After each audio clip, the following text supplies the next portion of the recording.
Le chapitre du fluage va nous montrer la manière comment le matériau se comporte vis-à-vis des différents types de sollicitations. On a déjà vu les sollicitations mécaniques.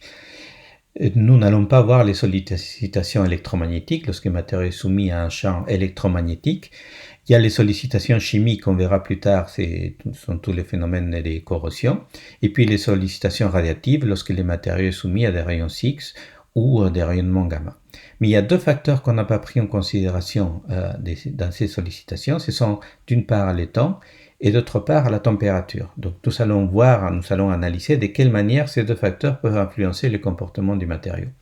Et on va commencer par regarder ce qui se passe, par exemple, dans la viscoélasticité. Lorsque vous soumettez un matériau à une contrainte, ces matériaux se déforment. Si la contrainte est faible, la contrainte élastique.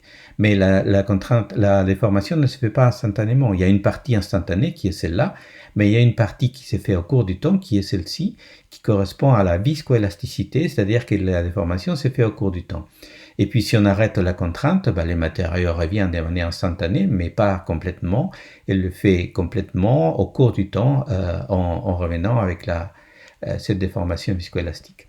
Et puis si la contrainte dépasse la limite élastique, ça veut dire qu'on déforme les matériaux. Donc on aura une déformation instantanée, une déformation viscoélastique, mais aussi une déformation viscoplastique qui correspond, lorsqu'on arrête la contrainte, à la déformation globale qui est restée dans les matériaux. Donc c'est comme ça qu'on traite les matériaux, que les facteurs temps est effectivement un facteur qui influence les comportements et on ne peut pas dire que la déformation se fasse de manière instantanée. Donc si on réunit les quatre termes suivants, déformation, temps, température et contrainte, on est en train de prendre en considération l'ensemble des paramètres qui gouvernent ce qu'on appelle le fluage. Ça veut dire que dans cette courbe, vous savez la déformation en fonction du temps, et puis vous savez les deux autres paramètres, contrainte et température, qui correspondent à des courbes différentes.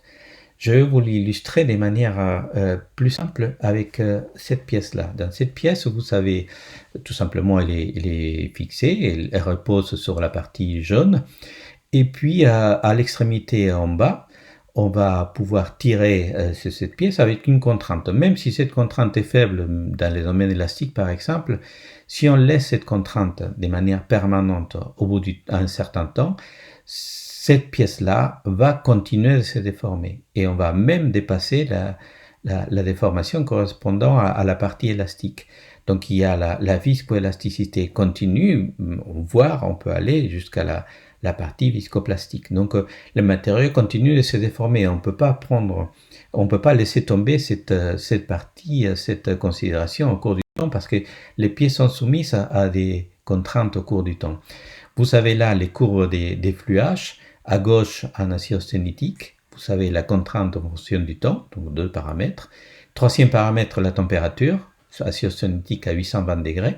Et quatrième paramètre, la déformation. Donc chaque courbe correspond à 0,1 ou 0,2% ou 0,5% ou 1% de déformation ou la rupture.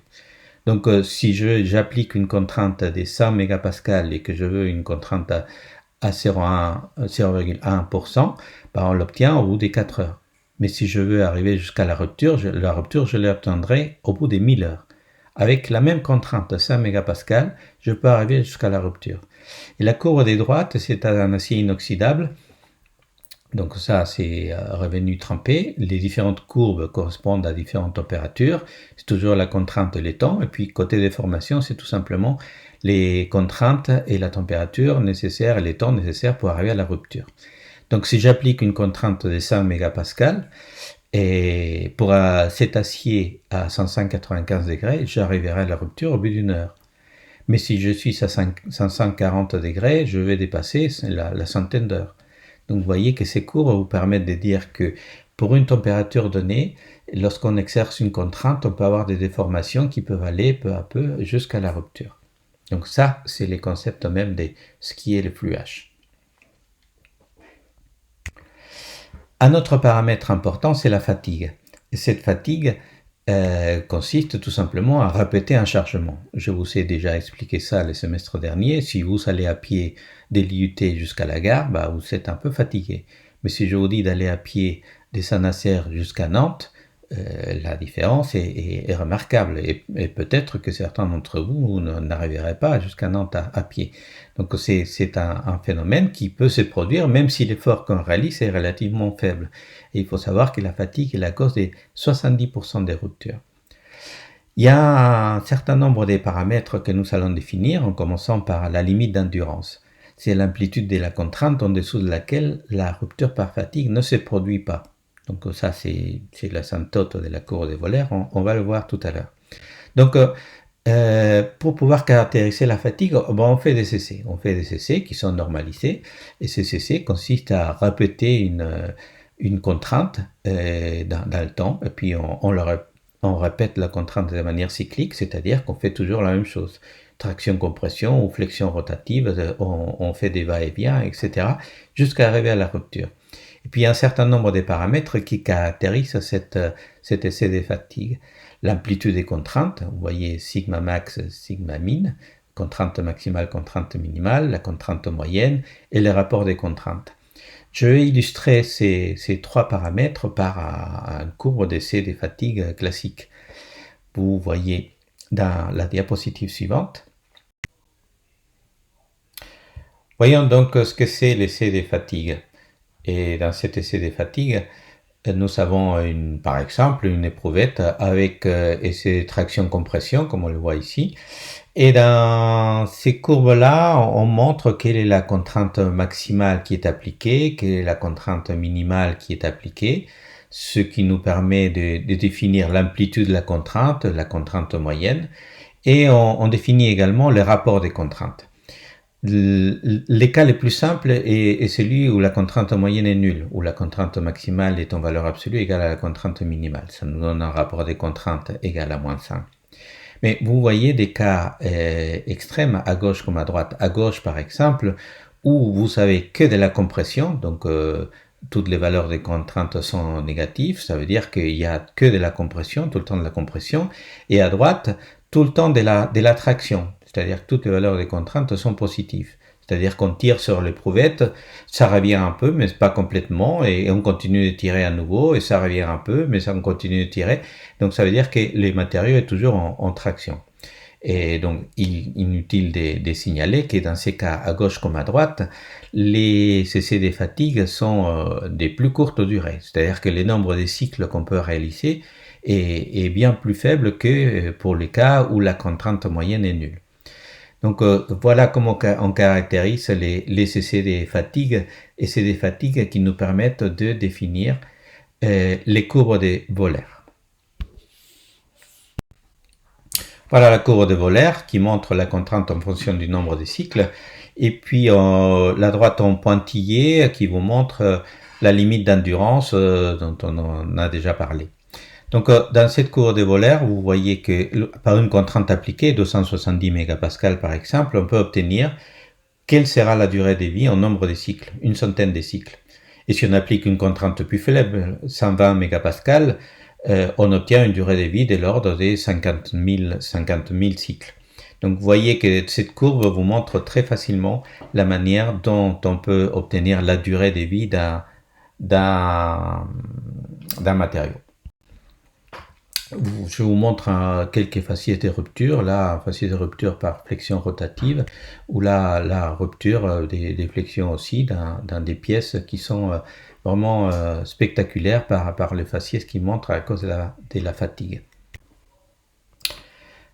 Pour la fatigue, il y a un certain nombre de facteurs qui vont changer effectivement le comportement du matériau. Vous les découvrez, c'est la microstructure ou les rapports des contraintes, ce qui est logique, on a déjà parlé, la surface, l'effet d'entaille, l'environnement, la fréquence des chargements, c'est-à-dire avec quelle vitesse on va faire les va-et-vient en question, et puis bien entendu la température.